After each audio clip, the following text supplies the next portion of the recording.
Supreme court of Pakistan में अहम तरीन मुकदमे की समाअत होने जा रही है और मुकदमा है इलेक्शन जो 8 फरवरी के हुए हैं उनको कलअदम करार देने की दरख्वास्त की गई है।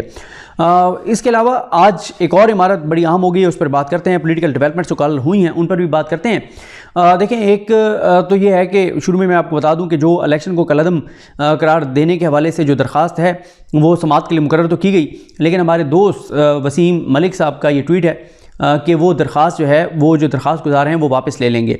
तो ये कहना है हमारे दोस्त वसीम मलिक साहब का, लेकिन देखना ये होगा कि काजी फाइज ईसा साहब उनको वापस लेने देते हैं, नहीं लेने देते, उसको ऊपर क्या रिमार्क्स देते हैं। ये इसलिए आम है कि 8 फरवरी के इंतखाबात के में मेन जो किरदार था वो सुप्रीम कोर्ट ऑफ पाकिस्तान का था। सुप्रीम कोर्ट ने 3 चीज़ें की थी। एक तो सुप्रीम कोर्ट ने 8 फरवरी के इलेक्शन को पत्थर पर लकीर करार दिया था, और क्योंकि इल्ज़ाम ये लगता है कि सुप्रीम कोर्ट को ये था कि इन इंतखाबात के नतीजे में मियां नवाज शरीफ वज़ीर-ए-आज़म बन जाएंगे, तो उन्होंने इसलिए पत्थर पर लकीर करार दिया था कि हर सूरत में इंतखाबात करवाए जाएं। लेकिन 3 चीज़ें की थी सुप्रीम कोर्ट ने। एक, लेवल प्लेइंग फील्ड नहीं दी थी पीटीआई को, और पीटीआई ने बाइकआउट कर दिया, उन्होंने दरख्वास्त वापस ले ली थी। दूसरा, सुप्रीम कोर्ट ने इन रिटर्निंग ऑफिसर्स जो थे ब्यूरोक्रेट्स इनको बहाल किया था। लाहौर हाई कोर्ट ने हालांकि इनको मुअत्तल किया था, लेकिन सुप्रीम कोर्ट ने इनको बहाल कर दिया था, जस्टिस काजी फाइज ईसा साहब ने। और तीसरा जो सुप्रीम कोर्ट ने किया था वो इन्होंने जस्टिस काजी फाइज ईसा साहब ने, जस्टिस मुसर्रत हिलाली साहिबा ने और जस्टिस मोहम्मद अली मदद साहब, जो तीनों जजेस आज केस सुनने जा रहे हैं, इन तीनों ने बल्ला छीना था। ये काम भी इन 3 जजेस ने अपने हाथ से किया था। तो इसलिए जो है वो इन्हीं का मेन किरदार सारे इसमें सुप्रीम कोर्ट का है। और क्योंकि सुप्रीम कोर्ट ने बल्ला लिया तो उसके बाद ये इस वक्त जो है वो ज़मीरों का सौदा हो रहा है और पैसे चल रहे हैं। साथ इसमें यह भी इंपॉर्टेंट है कि इंटरनेशनल मीडिया ने जो रिपोर्ट किया उसमें सुप्रीम कोर्ट को बहुत क्रिटिसाइज़ किया, चीफ जस्टिस पाकिस्तान को बहुत क्रिटिसाइज़ किया कि वो इस पूरे प्लान का हिस्सा थे कि बल्ला वापस लिया जाए और ये सारी वारदात डाली जाए। दूसरा, दुनिया के कई ममालिक ने जो पाकिस्तान के इलेक्शन पर तहफ़्फ़ुज़ात का इज़हार किया तो उसमें उन्होंने कहा कि पाकिस्तान के लीगल फ्रेमवर्क के अंदर तहकीकात होनी चाहिए कि धांधली हुई है या नहीं हुई और किस हद तक हुई है। तो इसलिए 8 फरवरी के बाद पहली मरतबा ये 8 फरवरी का मामला सुप्रीम कोर्ट ऑफ पाकिस्तान के सामने टेकअप हो रहा है, उसी बेंच के सामने टेकअप हो रहा है जो बेंच जो है वो बल्ला जिस बेंच ने छीना, और उस बल्ले छीने की वजह से पूरा मैस पूरे पाकिस्तान के अंदर इस वक्त क्रिएट है। और जो पीटीआई को मखसूस नशिस्तें नहीं मिल रही और पीटीआई के लोगों को जो है वो उठाया जा रहा है, गायब किया जा रहा है और मरीम नवाज़ की झोली में डाला जा रहा है। और एक ऐसे वक्त में सुप्रीम कोर्ट के सामने ये लग रहा है जब इंटरनेशनल मीडिया भी सुप्रीम कोर्ट पर नज़रें जमाए हुए है कि सुप्रीम कोर्ट क्या करेगी। तो इस पर चीफ जस्टिस के जो भी रिमार्क्स हैं, वैसे तो चीफ जस्टिस ये भी कह सकते हैं कि फॉर्म 45 अगर खुद बोल के बताए कि मैं फॉर्म 45 हूँ ओरिजिनल तो फिर मैं मानूंगा, या ये जो प्रिंटिंग वाला अभी चंद घंटे पहले पकड़ा गया मामला, तो ये प्रिंटिंग मशीन बोल के बताया कि हाँ मैं कर रही हूँ, प्रिंट कर रही हूँ इन फॉर्म्स को, तो फिर जो है वो माना जाएगा, ये भी कहा जा सकता है। और इसमें अब एक ऐसे वक्त में सुप्रीम कोर्ट ये केस सुन रही है, जब सुप्रीम कोर्ट ने इसको समाअत के लिए तो मुकर्रर किया था तो उसके बाद फिर 2 बड़ी डेवलपमेंट्स हो चुकी हैं अब तक। एक हो चुका है जो कमिश्नर साहब के इंकशाफात, एतराफ़ और वो जो उन्होंने जो कुछ बताया, और उसके बाद अभी अब से चंद घंटे पहले जो राय साकिब खरल साहब ने वो प्रिंटिंग प्रेस पकड़ा है जहाँ पे मियां नवाज शरीफ के इस वक्त भी बैलेट पेपर जो है वो छप रहे हैं। तो इसलिए ये बहुत इंपॉर्टेंट है इस सारी सूरत हाल में कि क्या होता है।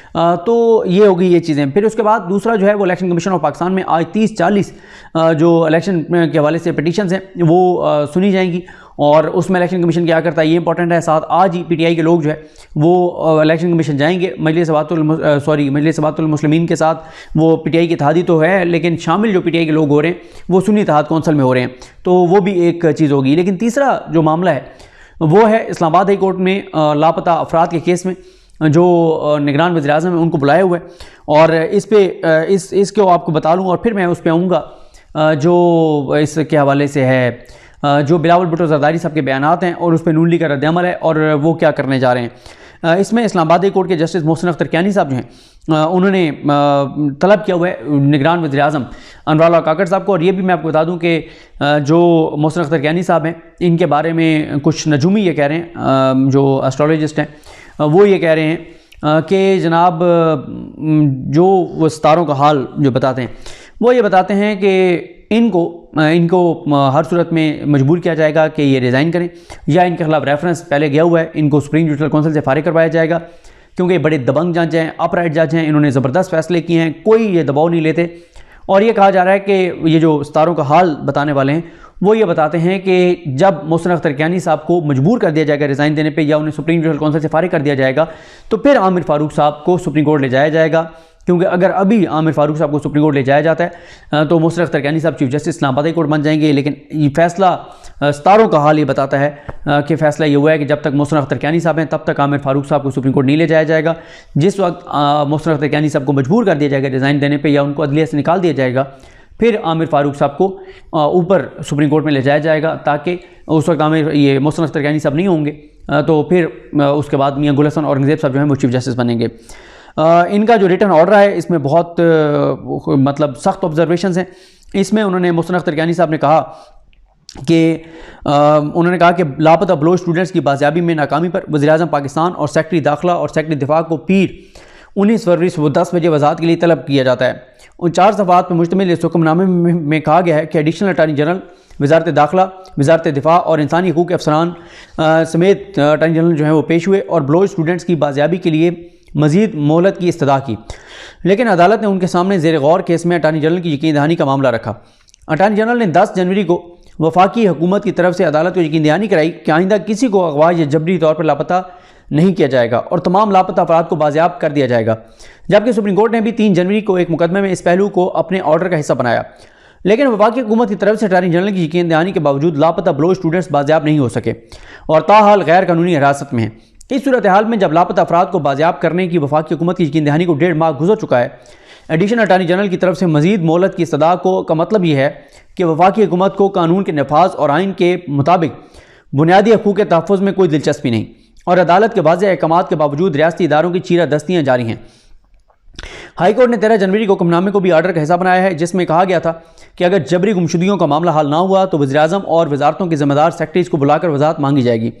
ऑर्डर में कहा गया कि इन हालात में अदालत के पास इसके अलावा कोई रास्ता नहीं बचा कि वज़ीर-ए-आज़म और वज़ारत दाखिला और वज़ारत दिफा के सेक्रेटरीज़ ज़ाती हैसियत में उनको तलब करके उनसे वजाहत मांगी जाए कि जब मुकम्मल इख्तियारात उनके हाथ में हैं तो लापता बलोच स्टूडेंट्स क्यों बाजियाब नहीं हो सके। ऑर्डर के मुताबिक बलोच लापता स्टूडेंट्स की अदम बाजियाबी वज़ीर-ए-आज़म और मज़कूरा दोनों सेक्रेटरीज़ की तरफ से मिसकंडक्ट के मुतरादिफ है। या तो मज़कूरा अफराद इस मुआशरती जुर्म में जहाँ लोगों को ज़िंदगी और आज़ादी के हक़ से महरूम किया जा रहा है इसमें शराकतदार हैं, या फिर रियासती अहदेदार अपनी सरकारी फ़राइज़ की अंजामदेही में नाकाम हैं। ऑर्डर में कहा गया है कि लोगों को ज़िंदगी और आज़ादी के हक़ से महरूम किया जा रहा है और रियासती अहदेदार मुकम्मल तौर पर खामोश हैं। इस सूरत हाल में अदालत पर बिल्कुल वाज़ेह है कि या तो रियासत खुद अगवा और जबरी गुमशुदगियों के लिए की ज़िम्मेदार है जो कि एक जुर्म है, या फिर रियासती अहदेदार नाकाम है कि वो जबरी गुमशुदगियों को रोकें। इसलिए ताहाल लापता स्टूडेंट्स बाजियाब नहीं हो सके। ऑर्डर में कहा गया कि अदालत की तरफ से वाज़ेह हदायत के बावजूद अगर मज़कूरा अफराद किसी जुर्म या दहशतगर्दी की सरगर्मी में मुलविस हैं तो कानून के मुताबिक कार्रवाई करके मुकदमा दर्ज किए जाएँ ताकि मजाज अदालतें उनका फैसला कर सकें। लेकिन वाज़ेह हदायत के बावजूद मुकम्मल खामोशी है, यहाँ तक कि बंद लिफाफे में सिर्फ अदालत के देखने के लिए भी कोई चीज़ पेश नहीं की गई। इस सूरत हाल में वाहिद और रास्ता यह है कि वज़ीर-ए-आज़म खुद पेश होकर वज़ाहत दें। ये हो गया। तो ये अब देखते हैं अनवारुल्लाह काकर साहब पेश होते हैं नहीं होते। और एक सुप्रीम कोर्ट अहम है, आज वहाँ पे इलेक्शन कलअदम करवाने के हवाले से दरख्वास्त की समाअत है। कमिश्नर वाला मामला टेकअप हो सकता है और PTI के वकला वहाँ पर आ सकते हैं, वो कोई बात कर सकते हैं, उनकी बात सुनी जाती है नहीं सुनी जाती, ये बहुत इंपॉर्टेंट है। और अगर नहीं सुनी जाती तो वो कितने एग्रेसिव होते हैं नहीं होते, कोई सीन तो नहीं क्रिएट हो जाएगा, एक ये चीज़ देखनी है। दूसरा इलेक्शन कमीशन क्या करता है। तीसरा ये भी देखना है कि वो जब सुन्नी इत्तेहाद कौंसिल में शामिल होने जाएंगे कोई नया वहाँ पे मसला ना खड़ा कर दे इलेक्शन कमीशन। और तीसरा ये हाई कोर्ट की इमारत में ये मामला टेकअप होगा। ये अनवारुल्लाह काकर साहब जो हैं वो जाते हैं नहीं जाते, ये एक बड़ी इंपॉर्टेंट चीज़ है।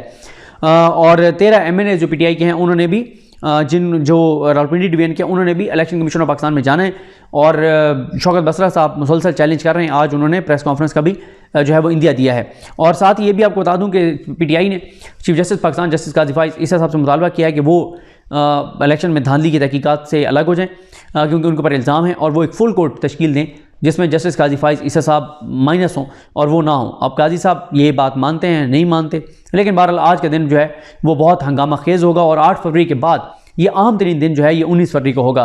और क्योंकि जो तीनों इमारतों में ये तीनों इमारतें साथ साथ हैं, हाई कोर्ट, इलेक्शन कमीशन और सुप्रीम कोर्ट, तीनों में बड़ी चीज़ें होंगी। आप पॉलिटिकल महाज पे आ जाएँ बल्कि एक चीज़ और भी आपको बता दूं कि वो इमरान इस्माइल साहब ने कल इंटरव्यू दिया और उन्होंने कहा कि मैं तो IPP में शामिल ही नहीं हुआ था। उन्होंने अपने आप को IPP से बाहर अलग कर लिया है।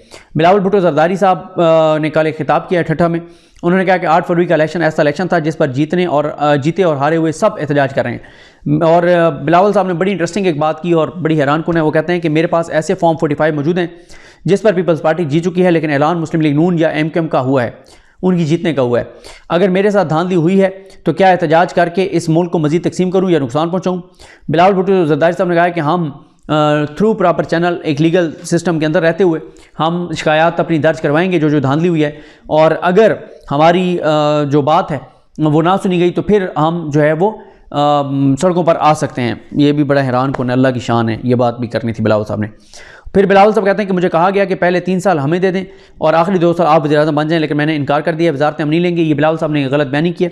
पीपल्स पार्टी वजारतें लेने जा रही है, फैसला हो गया और सारे इस वक्त जोड़ तोड़ में हैं और कोशिश कर रहे हैं। जैसे यूसुफ रज़ा गिलानी साहब कोशिश कर रहे हैं कि उनके एक बेटे को वफाक में वजारत मिल जाए और एक को पंजाब में वजारत मिल जाए।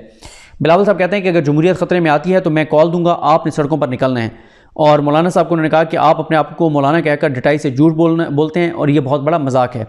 अब आ जाएँ इसहाक डार साहब ने ट्वीट जो किया, उन्होंने कहा कि मुस्लिम लीग नून के सीनियर रहनुमा और कोऑर्डिनेशन कमेटी के सरबराह सेनेटर इसहाक डार का बयान।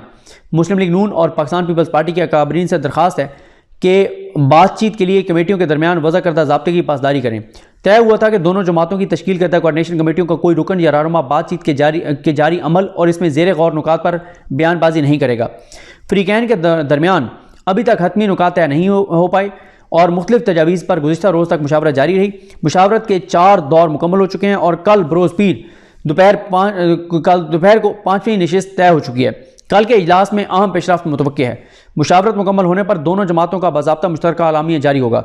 दोनों जमातों में तयशुदा तरीक़ाकार के मुताबिक मुशावरत मुकम्मल होने से पहले कोई बात करना नामुनासिब होगा और यह मुनासिब नहीं है कि कोई बात की जाए। पीपल्स पार्टी मान चुकी है, वजारतें ले रही है, वफाक में भी पंजाब में भी आईनी ओहदे भी ले रही है और मिल के लूटेंगे। दोनों जमातें नून लीग भी और पीपल्स पार्टी मिल के खाएंगे, मिल के लूटेंगे, मिल के और इस मुल्क को नोचेंगे। और हमारे मुल्क की बदकिस्मती देखिए कि दोनों ने ये इस्टेब्लिश कर दिया, पीपल्स पार्टी और नून लीग ने, कि हम तो हुकूमत बनाना ही नहीं चाहते और हमें तो ज़बरदस्ती जो है वो हुकूमत दी जा रही है।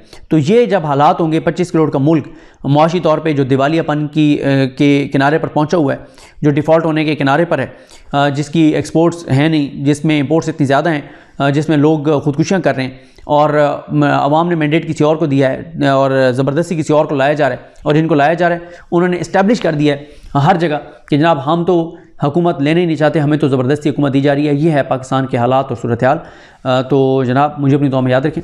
अल्लाह करीम हम सबका हामी नासरो। अल्लाह।